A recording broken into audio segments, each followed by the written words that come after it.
Assalamualaikum warahmatullahi wabarakatuh. Dewi saka kelompok 5 arep pidato.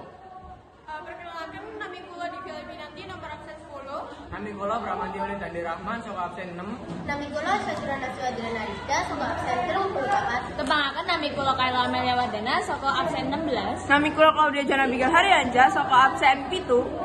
Nami kula Meta absen 20. Ono kembang ning ngarep omah, ditemu wong sing dodo lontong.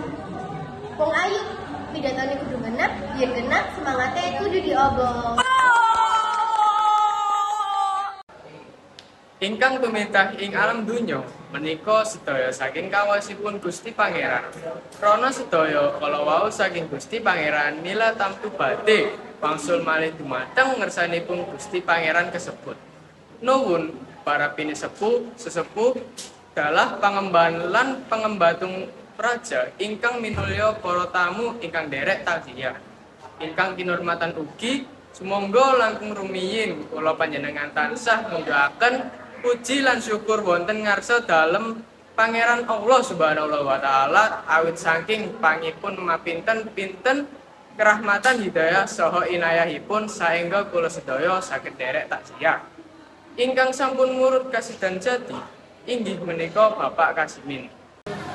Salajengipun kula minangka wakil saking sedaya muridipun Bapak Kasimin wonten SMP Sukamakmur badhe nderek atur bela sungkawa. Prelu kawuningan kula sakonco saged rumaos kecalan awit Bapak Kasimin menika minangka salah satunggaling guru ingkang kula sakonco tresnani. Langkung-langkung menawi ngemuti sepinten labuh labetipun swargi kang tansah paring panuntun saha panggulawentah dumateng kula sakonco tumuju tindak kasenan. Pramila kanthi sedanipun almarhum Bapak Kasimin kula sakonco nderek bela sungkawa ingkang salebetipun tandes trenyuh salebeting sanubari. Dumateng kulawarga ingkang saweg nandhang sungkawa. Kula sakonco mangertos kados pundi gepiling penggali panjenengan kapedhot katresnan tinilar Bapak Kasimin marak sowan wonten rasanipun Gusti Allah Subhanahu wa taala. Meskipun panjenengan taksih kepingin tinanggenan, pramila lajeng boten kendhat anggen panjenengan tansah budidaya pados susada murih Bapak Kasimin waluya. Nanging sedaya wiradot kala wau kawon kaliyan garising kodrat. Pok Billy menika sampun dumugi garising pasten saking kresaning Gusti ingkang Maha Gesang. Pramila kanthi bebesen kula wau sumangga sami dipunaklasaken arwahipun swargi ingkang sampun maraksa. Kanthi puji pendonga, mugi-mugi sedaya amal kasanipun rikala sugeng dados amal kasenan. Kapunten sedaya lepat dosenipun lan kapaken papan ingkang mulya. Jumbuh kalian labuh labetipun dumateng keluarga, masyarakat, usaha lan bangsa.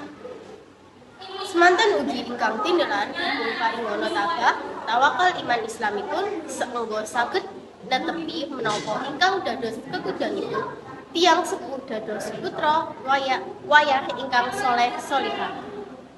Jumbuh kalian sabda Nabi Rasulullah sallallahu alaihi wasallam tiyang menika menawi sampun puput yuswa amalipun mandeg.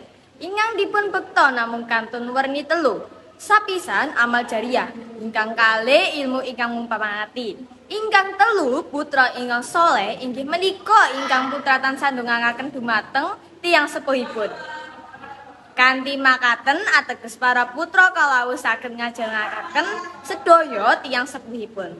Salajengipun saged samikul dhuwur mendem jero. Saged ngajelaken sedaya amal kasenanipun sarta ngatinggalaken sedaya kasenanipun tiyang sepuh lan ngincalaken utawa mendem perkawis-perkawis ingkang awon saking tiyang sepuhipun.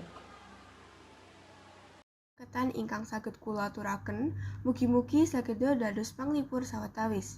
Sedaya kekirangan saha kalepatan nyuwun agunging samudra pangaksama. Ana kampung bangun gapura. Kula pamit nyuwun ngapura.